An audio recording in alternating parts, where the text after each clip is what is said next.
माँ तुम ऐसी होती हो। विमल बहुत परेशान था। उसे समझ में नहीं आ रहा था कि वो इस परिस्थिति से कैसे निपटे। वो अपनी माँ को बहुत चाहता था, किंतु उसकी पत्नी और बच्चे उसकी माँ से बहुत दूर भागते थे, क्योंकि उसकी माँ की एक आंख नहीं थी, साथ ही उसकी कमर भी 90 अंश पर झुकी थी। वैसे वो अपना काम सब खुद कर लेती है, किंतु फिर भी वो उसकी पत्नी और बच्चों के लिए हमेशा खटकती है। विमल बहुत परेशान था। उसे समझ में नहीं आ रहा था कि वो इस परिस्थिति से कैसे निपटे। वो अपनी माँ को बहुत चाहता था, किंतु उसकी पत्नी और बच्चे उसकी माँ से बहुत दूर भागते थे, क्योंकि उसकी माँ की एक आंख नहीं थी, साथ ही उसकी कमर भी 90 अंश पर झुकी थी। वैसे वो अपना काम सब खुद कर लेती थी, किंतु फिर भी वो उसकी पत्नी और बच्चों के लिए हमेशा खटकती है। दादी, आप ऊपर के कमरे में जाओ, मेरे दोस्त आ रहे हैं, विमल के बेटे अखिल ने बड़े बेरुखी से कहा। पर बेटा, मैं तो यहाँ बहुत दूर बैठी हूँ, विमल की माँ ने बहुत प्यार से कहा। नहीं, आप उनके सामने मत रहो, वो मुझे चिढ़ाते हैं, अखिल ने ज़ोर से डांटते हुए कहा। क्या हुआ अखिल, क्यों चिल्ला रहे हो? विमल की पत्नी कामिनी ने किचन से ही आवाज़ लगाई। देखना माँ, ये दादी यहीं ड्राइंग रूम में बैठी है और मेरे दोस्त आ रहे हैं, अखिल ने शिकायत भरे लहजे में कहा। माँ जी, आप ऊपर चले जाओ, क्यों हम लोगों को लजवाती हो? कामिनी ने बेटे का पक्ष लेते हुए कहा। बेचारी सरस्वती चुपचाप उठकर जीने के सहारे ऊपर जाने लगी। कमर झुकी होने के कारण उन्हें ऊपर चढ़ने में बहुत परेशानी हो रही थी, किंतु वो पूरी ताकत से ऊपर के लिए एक अकेले कोने वाले कमरे में जाकर बैठ गई। विमल बाजू के कमरे से सब सुन रहा था। उसे कष्ट हो रहा था कि उसकी माँ को अपमानित होना पड़ रहा है, किंतु वो असहाय था।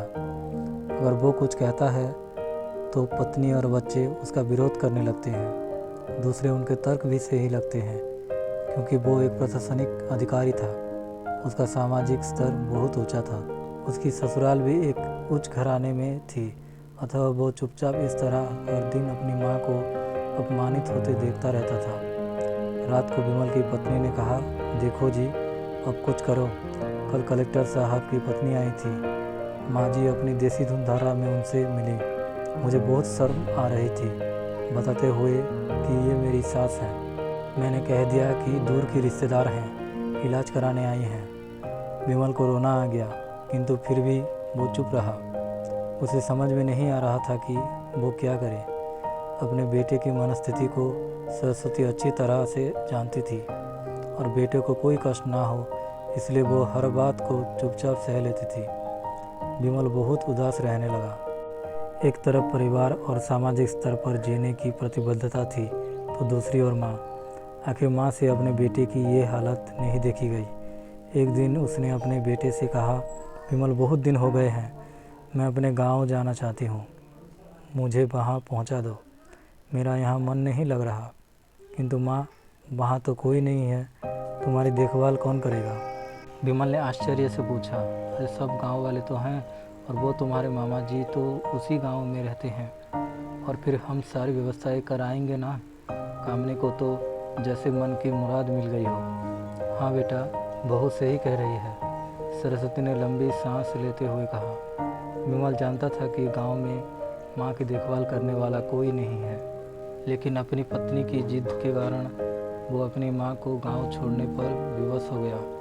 माँ को गांव छोड़कर आते वक्त उसे रोना आ रहा था तथा अपनी बेबसी पर गुस्सा भी आ रहा था, किंतु परिवार, पत्नी और समाज ने उसके इन मनोभावों को दबा दिया और वो सुकून सा महसूस करने लगा। कुछ दिनों के बाद उसके चाचा, जो अमेरिका में रहते थे, आने वाले थे। जब विमल बहुत छोटा था, उसके पिता जीवित थे, तब वो भारत आए थे, और उसके बाद वो अब भारत आने वाले थे। पूरा परिवार और आस पड़ोस बहुत उत्साहित था। अमेरिका से विमल के डॉक्टर चाचा आ रहे थे। डॉक्टर रमेश ने जैसे ही घर में कदम रखा, सबने मिलकर बहुत उत्साह से उनका स्वागत किया। क्यों विमल, भाभी नहीं दिख रही, कहाँ हैं? डॉक्टर रमेश ने उत्सुकतापूर्वक पूछा। जी, वो गांव में रहती हैं, यहाँ उनका मन नहीं लगा, कामिनी ने सपाट लहजे में उत्तर दिया। डॉक्टर रमेश ने विमल की ओर देखा, तो विमल ने अपनी आंखें झुका लीं। डॉक्टर रमेश सब समझ गए। बोले, कल हम सभी भाभी से मिलने गांव चलेंगे। दूसरे दिन सभी लोग गांव के घर में पहुंचे। देखा कि सरस्वती को बहुत तेज बुखार है और वो पलंग पर असहाय पड़ी हैं। डॉक्टर रमेश दौड़कर सरस्वती के पास गए, उनके पैर छूकर रोने लगे। सरस्वती की ये हालत उनकी कल्पना से परे थी। वाह बेटा विमल, तूने तो नाम उजागर कर दिया। अपनी माँ की ये हालत देखकर तुझे तो शर्म भी नहीं आ रही होगी। डॉक्टर रमेश ने विमल को लगभग डांटते हुए कहा, नहीं देवर जी, विमल का कोई दोष नहीं है। मैं खुद गांव आई थी। सरस्वती ने अपने बेटे का बचाव किया। मुझे सब पता चल गया भाभी। आप चुप रहो। क्यों बहू, तुम्हें अपनी सास की कुरूपता पसंद नहीं है? समाज में तुम्हें नीचा देखना पड़ता है ना? डॉक्टर रमेश ने कामिनी की ओर व्यंग से देखा। कामिनी निरुत्तर होकर विमल को देखने लगी। आज तुम जिस सामाजिक स्तर पर हो वो उन्हीं के संघर्षों की देन है। और बेटा विमल, तुम्हें शायद मालूम ना हो कि बचपन में जब तुम 1 साल के थे तब छत से नीचे गिरने के कारण तुम्हारी एक आँख फूट गई थी और तुम्हारी रीढ़ की हड्डी में भी समस्या थी। तब तुम्हारे इस करूप माँ ने अपने एक आँख और अपना बोन मेरो तुम्हें देकर इतना सुंदर स्वरूप दिया था। कामिनी बेटा, इतने सालों तक संघर्ष करके बेटे को प्रशासनिक अधिकारी बनाने वाली इस संघर्षशील औरत की तुम लोगों ने ये दशा कर दी। तुम्हें ईश्वर कभी माफ़ नहीं करेगा। डॉक्टर रमेश की आंखों से अश्रु जलधारा बह रही थी। अब भाभी, आप मेरे साथ अमेरिका जाएंगी, यहाँ इन स्वार्थी लोगों के बीच नहीं रहेंगी।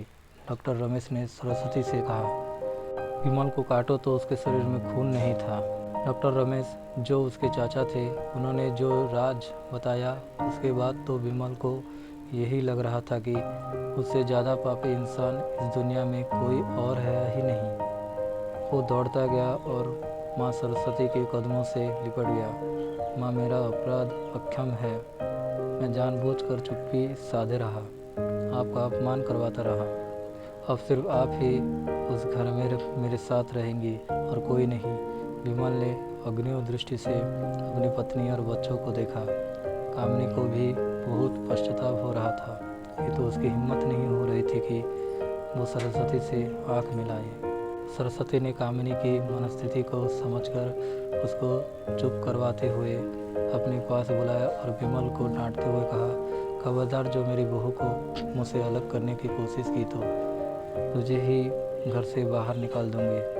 कामिनी और बच्चों ने सरस्वती के पैर पड़ते हुए अपने व्यवहार पर माफ़ी मांगी और माँ के हृदय ने सबको माफ़ कर दिया।